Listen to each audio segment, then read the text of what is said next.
Welcome to ModCast, a civilization podcast focused on game modding. Rob, R8XFT. Vice Virtuoso. Narada. Yes.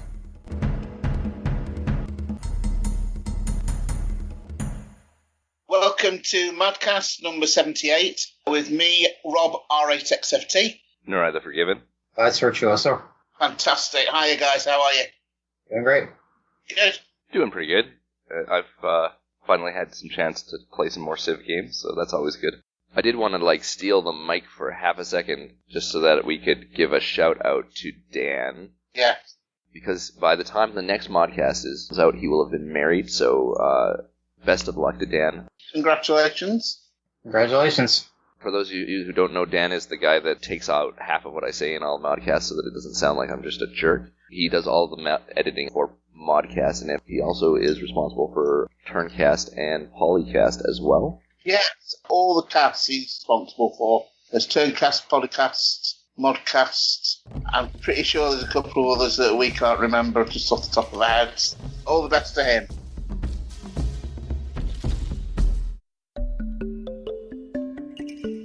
Okay, what have you been playing? Most recently, I've been playing a game with my wife, a hot seat game, where we've loaded up a whole bunch of the more recent city-state and free-city modified games, as well as an old Real Disasters mod that was built by Infixio. Okay. Mostly, I've been sticking to the Crazy Scotsman's, or I suppose it's sort of Civitas's city-states. So I'm definitely running Civitas's city-states enhanced mod, which adds 4 new kinds of city-states, as well as allowing city-states to do a number of things that city-states normally can't do, more like a major civ, but without the capabilities of winning the game, I suppose, or the diplomacy elements that you come with civs with real leaders, I suppose is a better term. Then, of course, I'm running a number of Crazy Scotsman's localization-based city-state packs, so basically at this point I have no idea what any of the city-states do. Uh-huh. Since there's a good, extra 100 of them. Yeah, he's done some really good city-states. Mm-hmm. It's interesting to see that he's also done the things with the walls. The AI civs seem to be snapping up the city-states pretty quickly and just basically taking them out of the game. And you didn't have many city-states at the end of it. And it's nice to see these mods coming in to perhaps give the city-states a bit more longevity in the game itself. Yeah, on that note, mentioning we're going to be talking about Tiramisu's mods later on, he actually has a mod that's also intended to reduce that, because I think that you have almost at this point a coin toss, where it's a 50-50 chance that you get one AI in the game with a vested interest in killing all of the city-states, and then over the course of the game, without you being able to do anything, especially if they're on a totally different part of the map than you, they're just going to slowly devour all of the city-states, right? If you've got Germany, or if you've got, say, the Aztecs or something. Goodbye. Yeah. He has a way of dealing with this that I think is kind of ingenious, although I'm surprised that it works, but that's the thing with mods all the time, right? Yeah. Tiramisu's has a mod to reduce early hostility against AI, and what it does is it actually spawns a stack of tanks off the map for every city-state. Right. So they're in the game, but you can't find them. Right. And so what this does is massively elevates the threat level of a city-state. Okay. In order to scare off early raiders that are going to just destroy those city-states right away. And that works relatively well unless, of course, you actually get Germany proper, where their agenda is such that they will try to attempt to conquer city-states even suicidally. But then again, that's the whole point of having agendas and having leaders with different traits, is at least to try to give you this idea of a different gameplay. So, but at that point, it's not going to be, all the aggressive warmonger civilizations have still killed off all of the city-states. Just Frederick or anyone else who's specifically coded to go after city-states and conquer them. Right, absolutely. And of course, that technique is decent in that it just scares people off during the early game. Later on in the game, when you can keep an eye on the map, when maybe there's going to be emergencies that you're going to be involved in when somebody takes on city-states, then the AI at that point is going to go, 3 or 4 tanks that are hiding somewhere that we can't find aren't a big deterrent anymore. Yeah. That's why I like the idea that the Crazy Scotsman had of just giving them walls and giving them certain things that would at least improve the defences Right. against those early attacks. Any other things that struck you from the city-states from your run-through? So I'm actually running about 4 or 5 different mods from different authors on the city-states. Okay. One of them, as well by Tiramisu, is a mod where free cities have a chance to actually turn into city-states. They can draft their own constitutions, I guess. Yeah. And then they become a city-state, which I haven't actually seen happen yet, I have to admit. Like, I have not watched a free city suddenly revolt into a city-state. But one of the things that I did do as well is I'm comboing that up with HandyVax starting free cities. Mm-hmm. So that allows you to drop free cities instead of city-states on the map at the beginning of the game, and you have a bunch of revolting cities, I guess. And what the combination of the two, of course, is that you have a chance when you can, like, not start with any city-states, just a whole bunch of rebels, and then as time goes on, those rebel cities will either flip and join a major city, or they're going to turn into their own city-states, kind of just randomly throughout time.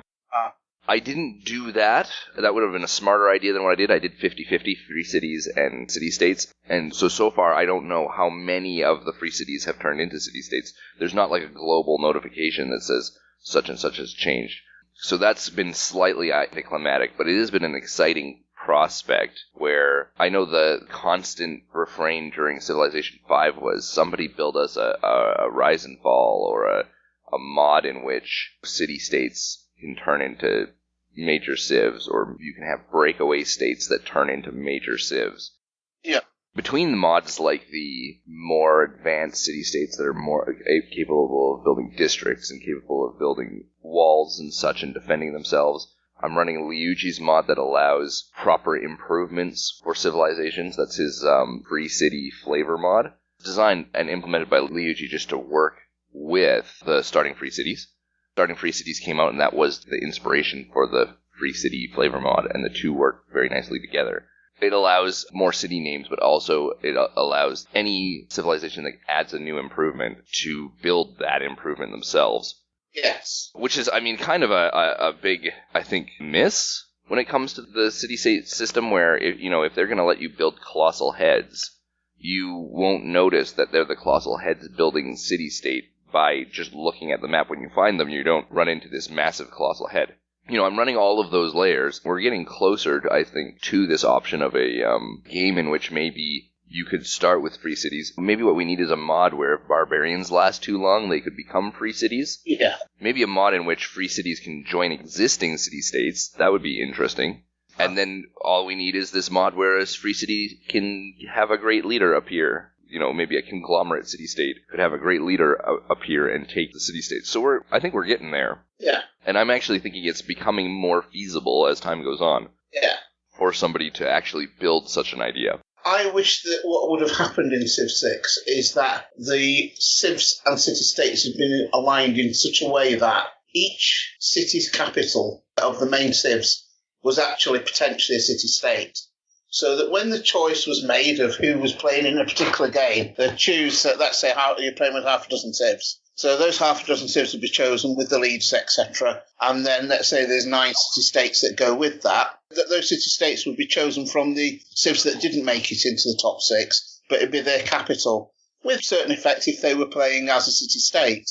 But then they had the potential to become a full civ if certain parameters allowed, such as, for example, a civ going out of the game. I think you could maybe work in the Rise and Fall Golden Era concept where maybe in addition to having the penalty of Dark Ages, you could also have any of these unchosen city-states also generating their own small level of Golden Age points, right? And then if they begin to eclipse an existing civilization, that civilization might fall into decay, become a city-state itself, while this city-state joins the race or whatever. That was sort of my thought as well, so that those cities that had become full civs, potentially they either never went beyond one city or they were fought back to just having their capital. Then potentially those could become a city-state, and another civilization that had the potential to become a civilization became a civilization, if that makes any sense at all. Yeah, I think it makes sense too. I mean, one of the things that I've also thought would have been nice is if you could actually flag city-states and civilizations as belonging to the same team. let's say we had a British civ like we do, but there was also, say, like a Leeds town. I don't even know if I'm pronouncing that right. Yeah. If England is in the game, well, you're certainly not going to run across Leeds. But if England is not in the game, well, then now you're going to see Leeds. I mean, another thing that could potentially happen in all of that is very similar to the same way. I think we're both talking on the same hymn sheet here. But if in that example with Leeds, let's say Leeds decided they wanted to cede away from England and became the Free State, that could potentially become a city-state in its own right if that was one of the options rather than having to be either back to England or one of the other surrounding civilizations. One of the things I like about this model that is slowly evolving between the various different modders is that all of the different pieces are different mods. Now, I wish sort of they were different mods by authors that were working together necessarily, so that you could have one homogeneous whole where we're running with starting free cities, we have barbarians can become free cities, and we're all the way up to city-states can be aligned with a particular major civilization and either break off from that civilization or become that civilization, right? Where, as you're saying, okay, so Leeds has broken off from England. Leeds could maybe choose an alternative British leader and become an alternative to Britain, assuming that maybe someone was knocked out of the game, so they're no longer generating major civilization points. Or at that point, I think you'd almost propose a great leaders points, and then they can appoint a great leader if they get enough of them, or if enough people aren't getting enough of them because you killed all the Aztecs. Then you could have an alternative British leader like Churchill props himself up suddenly, and now you have two Britons or whatever. And each of those parts, though, are right now separate mods. So if you find it really you don't like barbarians becoming free cities, I think barbarians should stay as hordes, then you can do that, right? Uh-huh.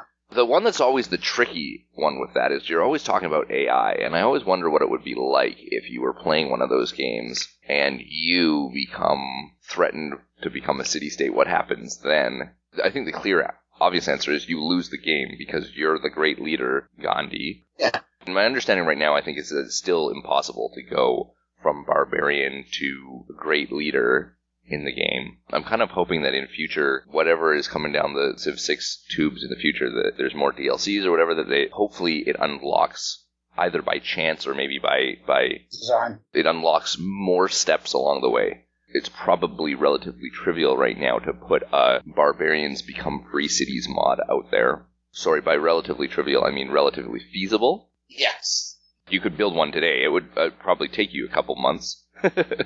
Yeah. Within the civilizations XML, there's the civilization level, isn't there? Mm-hmm. And it almost implied that there was going to be more that you could do with it by making that moddable.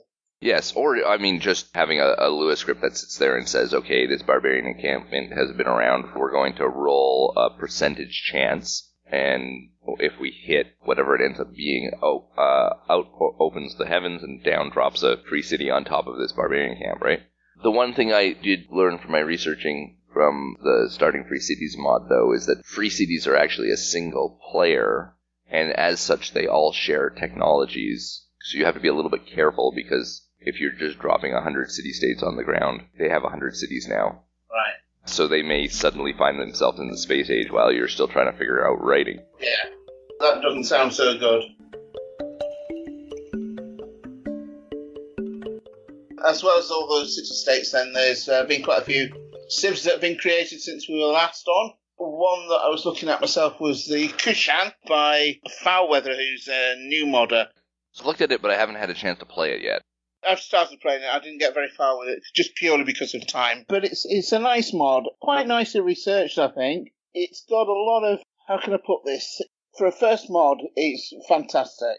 It's certainly better than the mods that I did when I started doing Civ 6. It's got a little bit of everything.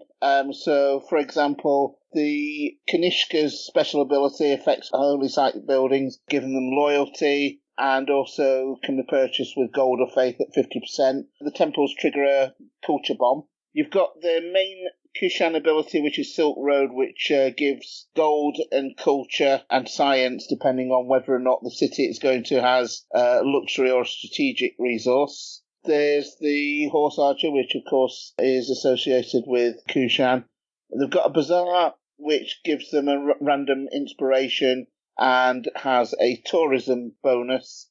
And they also have a unique stupa, which gives them culture, faith, and gold, and also grants free relic. From that, you can see it's got little bits of everything. It fills all the buckets almost, apart from the industrial one. And it made me think, I was thinking about that, and I was comparing it to the Swiss mod, for example. And whilst there's nothing wrong with the Kushan mod, it's absolutely fantastic and it works really well. It just goes to show when you compare it with something like the Swiss one focuses on one set of things.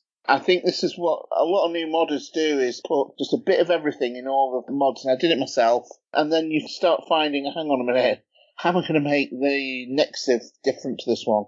Because I've made that focused on gold, culture, science, faith, loyalties in there, there's relics. Do you know what I mean? Yeah, I mean, I think that looking at it, while I would say it is all over the map, I would disagree that it's everywhere, since it has like a low science focus. There's a bit of one. But it is true that it's like, so it's a more peaceful, trade-oriented Civ than a combat-oriented Civ, but it pretty much does everything. Yeah. That is not war-oriented. I'm not trying to be critical there, by the way.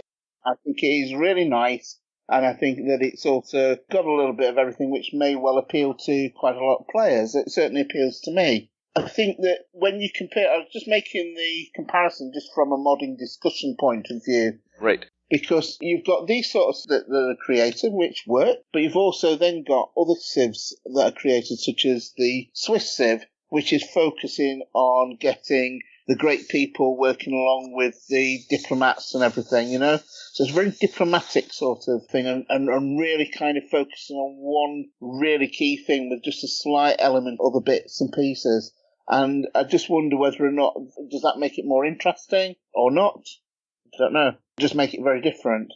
My own design philosophy from back in my Civ 5 days was largely try to push a player, not railroad them into it or fence them into a playstyle, but just try to give them the feel of, if I was X civilization, what would be different, right?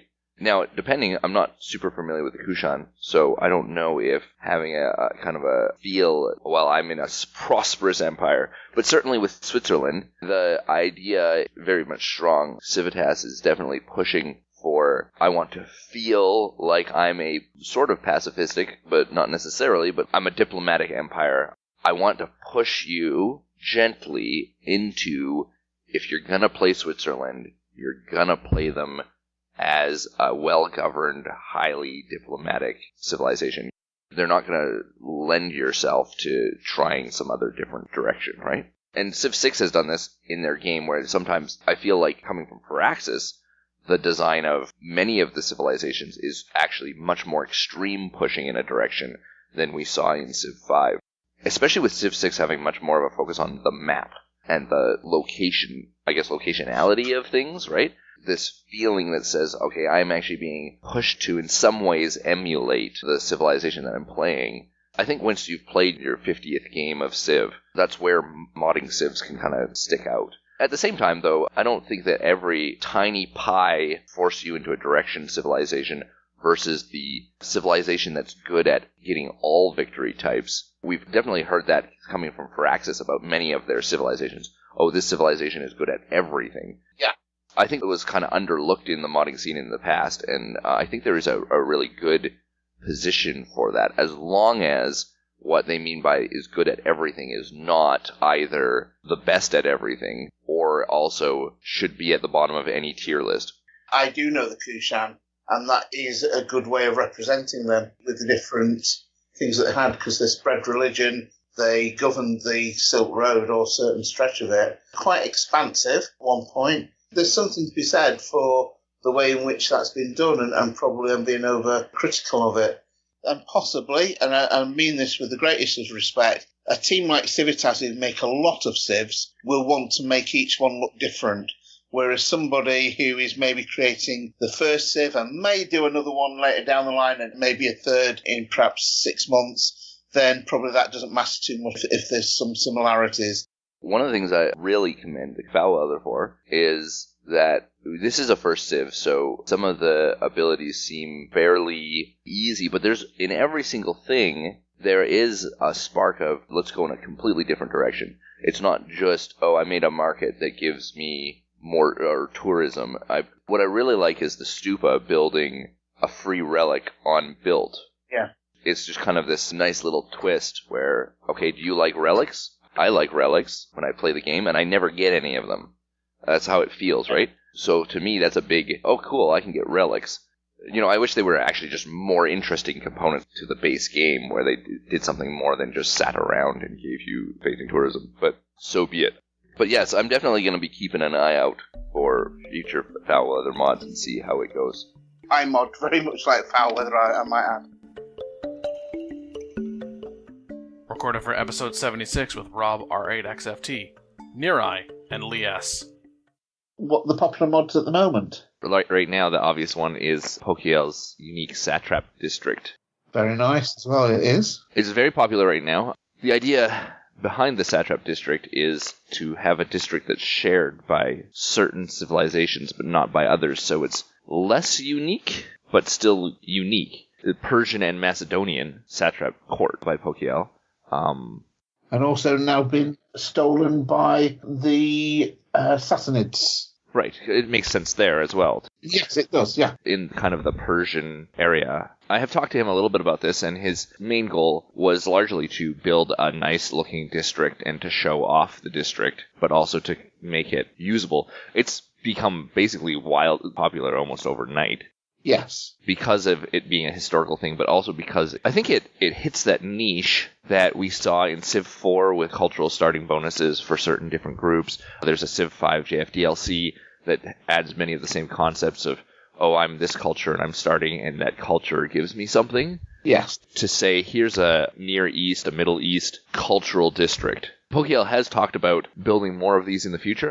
My understanding is Pokiel is doing this for his own, I wanted to build districts with fun district models and then find a way of making it so that other people can see and enjoy the artwork. Yes. But it does bring out this nice additional element for, oh, you're making a Persian Civ, well, why don't you add the Satrap district in there?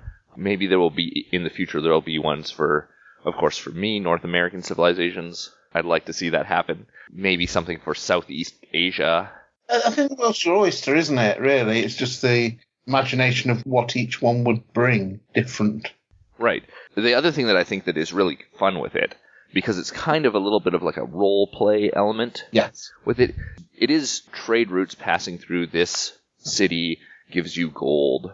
Okay, cool. It gives you housing. But then the thing that happens that I think is great is that it actually increases the gold in your capital, but only if your city is at maximum loyalty. So where this kind of like this roleplay element is, you have built this satrap.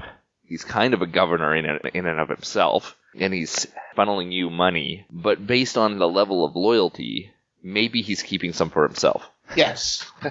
And I just love that little element, because there's kind of this Arabian Nights feel. Is the satrap really your friend?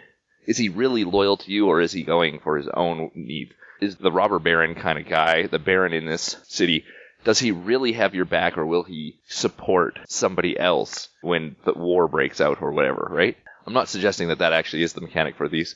It's kind of this fun little roleplay thing that the satrap has, where he is a loyal satrap, makes you rich, but a disloyal one, who knows what's going to happen? It's a great new concept that I'd like to see either Pokiel do more of or other modders do more of, is just this kind of culturally based, historically based district. Yeah, sounds good. I'm assuming it's going to find its way into Anno Domini somewhere. Well, the thing is, I was thinking very much about this, because I could make it a mod that works with Anno Domini, that's fine. I would kind of like to be able to ask if I can actually just build them within Anno Domini and then sort of maybe squeeze the effects a little bit. Because I think with these it might be an easier way round of doing it, but obviously we need to give them a chance to be the mods in their own right and be played by people, and maybe at a later stage I can then go and ask him, those mods that you had and people love and everyone's downloaded now and know they're yours, do you mind now if I integrate them into Anno Domini? So I think I'll probably do it that way. Yeah, sounds good.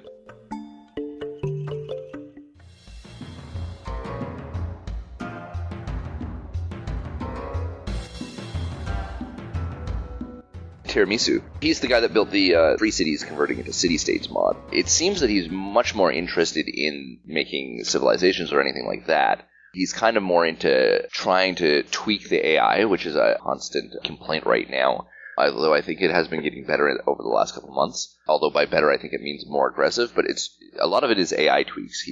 We alluded to, he has the mod that stacks a bunch of tanks off of the side of the map to scare off civilizations from destroying city-states. He also has a fairly large mod, change mod, where what he does is he doubles the hit points of all armies in the game. So very similar, actually, in some ways to what happened between, I think it was Civilization 5 Vanilla and Civilization 5 Gods and Kings, where they gave 100 hit points to everyone instead of 10 hit points on all the armies. Yeah. This gives 200 hit points instead of 100 hit points. And then it also doubles the penalty for fighting with weak units. The goal of that mod is not to make AI better. It's actually to two behaviors that AI have. They won't stick their armies in the fight. They tend to do these little hit and run things where they half commit and then they shy away after their units have been terminally damaged, I guess, because they didn't really commit to, maybe they came at you with 3 rows of units and then they damaged your defenses halfway with the first wave, and then the second wave is going to crush your defenses and the third wave is going to take your city down. But what happens in practice is the AI goes, uh-oh, my front wave is damaged, I'm going to retreat.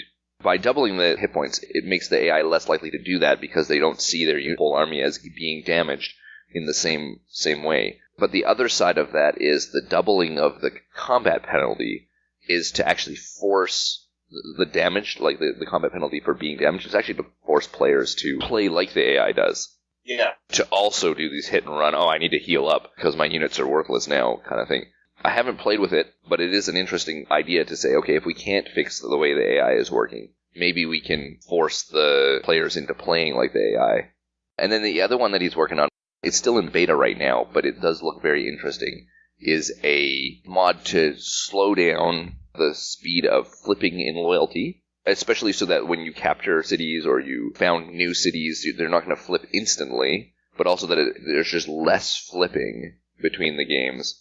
And then it also is a rebalancing of the emergency system. I think the biggest issue that a lot of people have right now is that emergencies are kind of like lotteries in a real sense, very much reducing the gold amount as well as removing all the other rewards for winning. It's just you get some gold, but what you're largely winning is essentially a out of your control casus belli. That's your prize.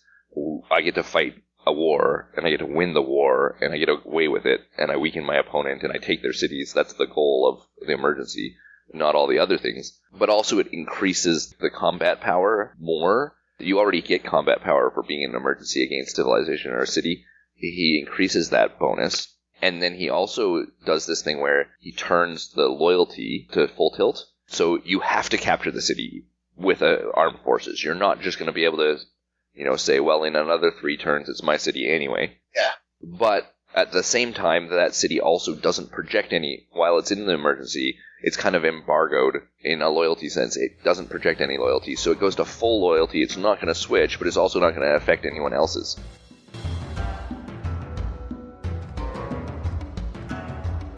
The other thing that you mentioned that you'd been playing recently was Infixo's Disaster mod. This is a fun little story. He has this old disaster mod. It has a very large number of different disasters, which are largely a random tile or set of tiles gets an effect that comes from sort of a random source. There is a lot of knobs you can turn in this mod, which I really like. So what I do is I actually try to make the disasters kind of as rare as possible, which still makes them relatively frequent, but I also try to make them very strong.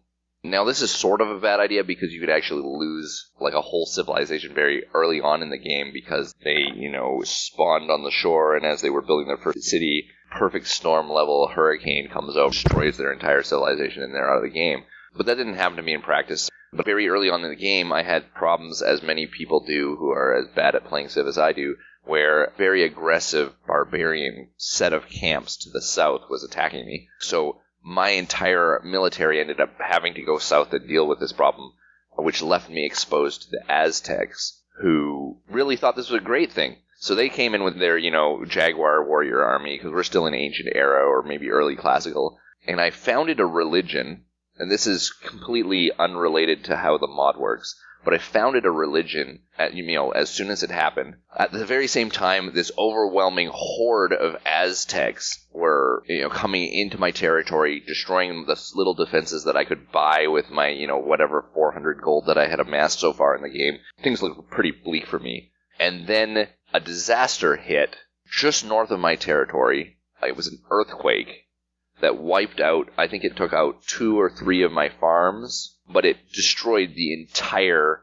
Aztec army. The ground just opened up and swallowed them all, and it had this, really cool effect of flames and shaking. And I'm pretty sure we know, but maybe people listening don't know, that there's actually a huge number of cool special effects that were put in Civ 6. I don't know why or where they came from, but some of them lend themselves really well to disasters.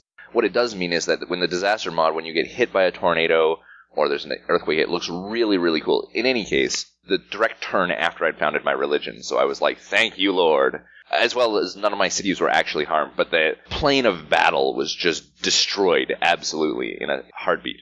Imagine if that disasters mod was developed even further. It could be built into religion and people thinking that must have something to do with religion, and particularly in the earlier days. Right.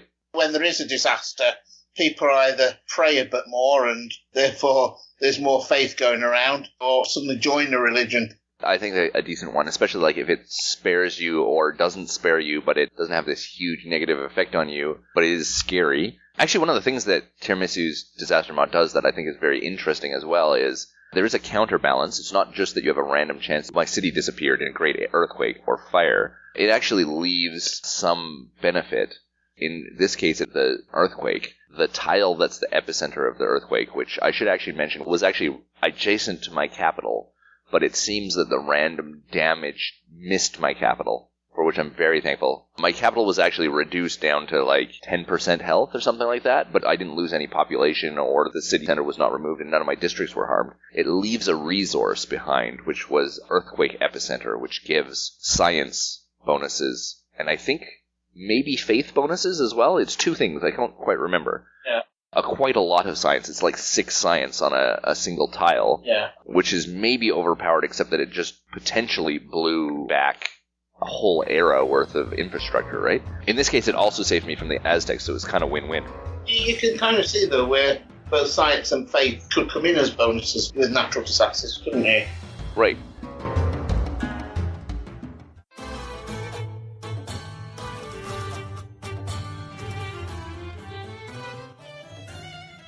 Recorded for episode 76 with Rob R8XFT, Nirai, and Lee S. What's the criteria that you use for Anno Domini inclusion? To be a civilization in Anno Domini, that civilization has got to have been met by either the ancient Egyptians, the ancient Romans, the ancient Greeks, or the ancient Persians. Yeah, so ancient/classical Mediterraneanism is the focus. Yeah, kind of. And you kind of probably stretch it a little bit by saying, well, we know that Alexander the Great had quite a large sort of area, so he will have met people like Porus. Maybe that's why we can have Chandragupta and the Mauryaans in there. And there's talk of at least one of those civilizations coming across the Chinese civilization, so that kind of makes it sort of okay for them to be in. And probably because I think that those 2 areas, they're people that are really interested in those 2 lots of ancient civilizations, and they're kind of nearby. And, I kind of stretch to those a little bit. And anything beyond that, I think, is a no-no. Right. The other thing that I'm struggling with as well is because you've always got to think about the scope of the mod, not only in terms of civilizations, but in terms of when it actually finishes, what sort of time frame it's in. And in Civ 5, I kind of let things go until kind of the high Middle Ages, which allowed a lot of new civs to come in, but then it was just loads of civs, and probably really it lost some of that ancient feel to it. But what's happening with the ancient world is I'm finding it not difficult, but it's stretching out that over a whole game, the actual different techs. So that's why I added an extra era in there somewhere. So I've got like the Anno Incepti, which is the sort of Dawn of Time era. Then there's an era that is the era of the bow. Then an era which is loosely Bronze Age, Iron Age, the classical Roman pre-Christ sort of age, and then the after the Christ sort of down to about 300 or 400. That's kind of where we're at. I might build in a Dark Ages one just to sort of finish it off, but I don't know. I kind of like the idea of the end game being the age of philosophy. Although I know that it's actually the era before Christ, right? Yeah. Would be when all the philosophers were doing their things. But then you have the final era. I think it's kind of poetic to stop there. Yeah. And then we have philosophies. And then we have major religions. Yeah. And that's a wrap, right? Yeah, it's kind of there. I mean, I wanted to include, of course, the civilizations, particularly in Britain, and a lot going on in the first couple of centuries AD, with some civilizations that are interesting to me, and including the Gauls and the Germans were coming in then, and just as Rome was declining. So I think it's important to have those civs in as well, but probably not go on too far, because I think if you start going on too far, then you're covering the same geographical area with new civs then. That was kind of the issue. Right.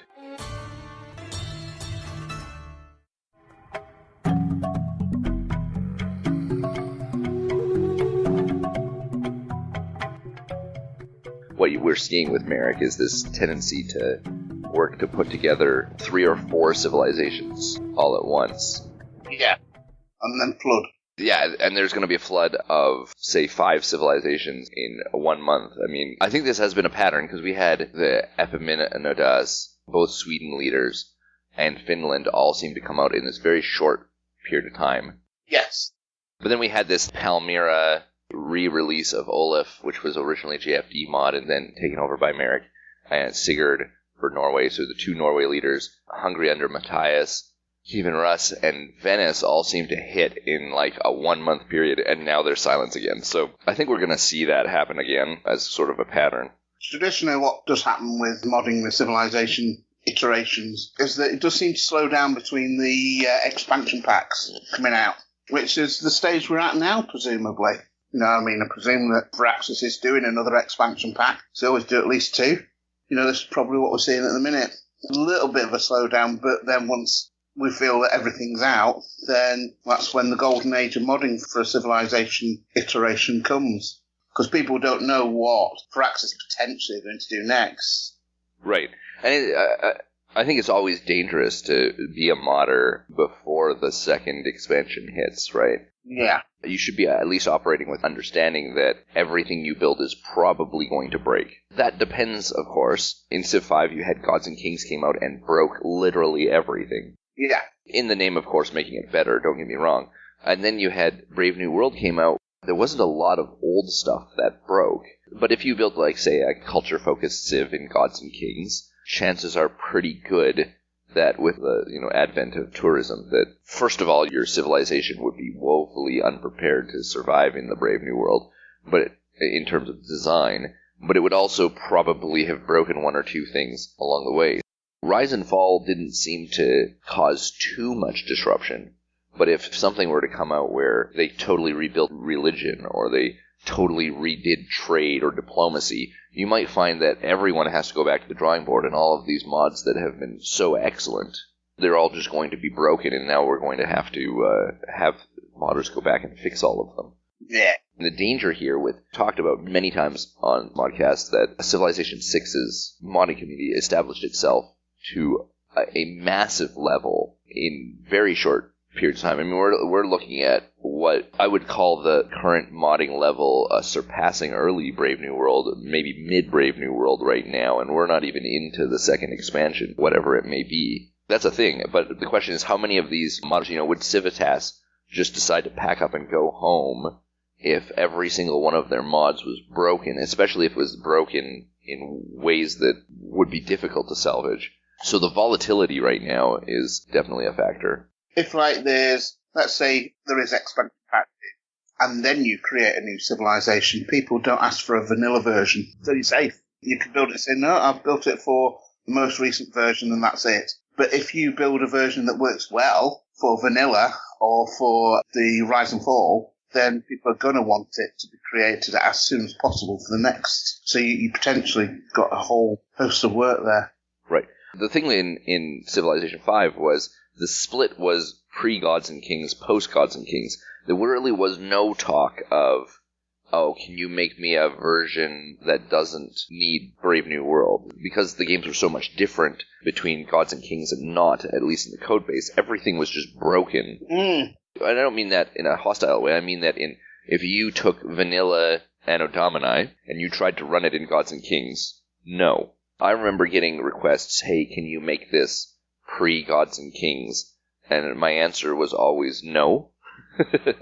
I feel like there's I'll call it a sacred trust between modders and game developers in that if they give us better tools in all of the next expansions, which has been consistent with Civilization 5 and 6 so far, where we get to do, the more expansions comes out, the more things we can do, not the opposite, then we plug their latest version, because we want the latest tools, and we also, we're in this kind of funny, weird legal area where somebody could turn around tomorrow and say, yeah, cease and desists for all you modders, we're shutting down the Steam Workshop, and it would be entirely in their right to do so, and we would all be very sad and angry. But we exist at the mercy of the publisher, the owner of Firaxis, and they have been good to us.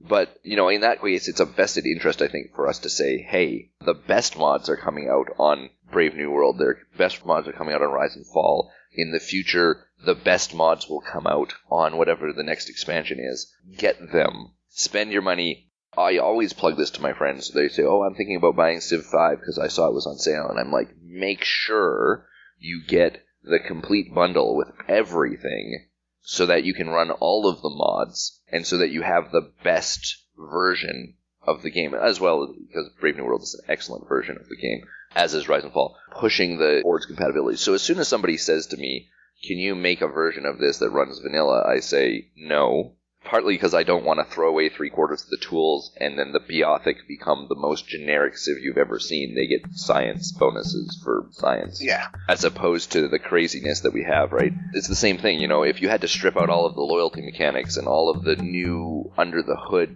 techniques that you can use from a Merrick mod or a Civitas mod or a JFD mod, nobody really wants that.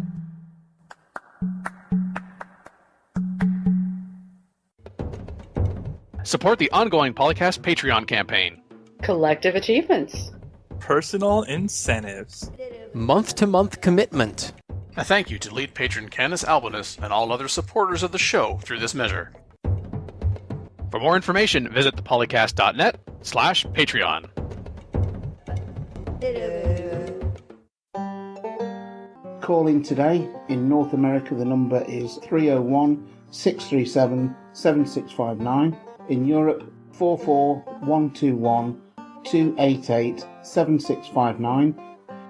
The only thing worse than being talked about is not being talked about. For more information on ModCast, log on to the series' official website at thepolycast.net. The thing that fascinates me with a lot of mods is when we're trying to recreate a cultural feel so that you feel like you're Nebuchadnezzar of Babylon or Solomon of Israel or Sitting Bull on the Great Plains. The goal for a fictionally based mod may actually be very different.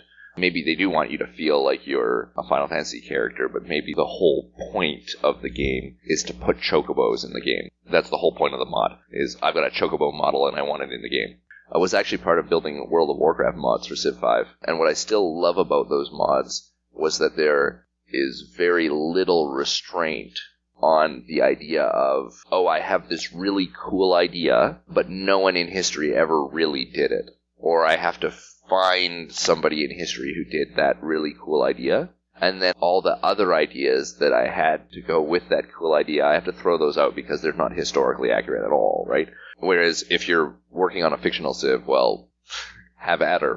Well, it's generally never about their flavor portrayal as much as it is their balance.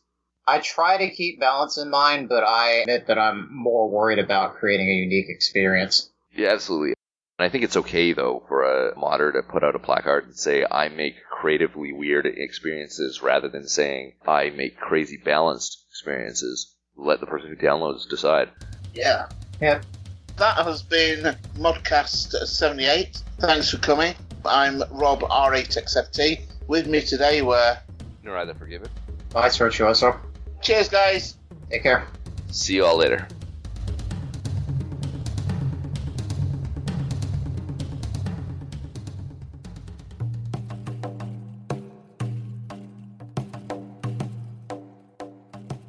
I mean, I'm sure it could be done with enough time. Come back to me in about 10 years.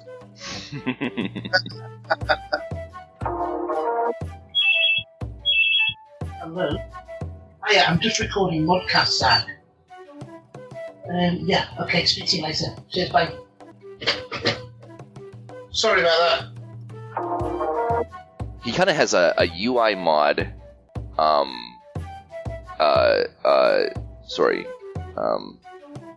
He has I'm just trying to pull it up right now, and I am failing. No, okay. I'm actually, ignore everything I just said there, Dan. Here we go. I'm confusing him with another modder at the same time.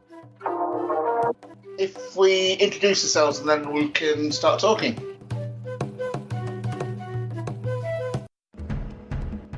Record date 7th of July 2018. Civilization 4 and 5 sound clips. Copyright Take-Two Interactive. Copyright Civilized Communication at civcom.net.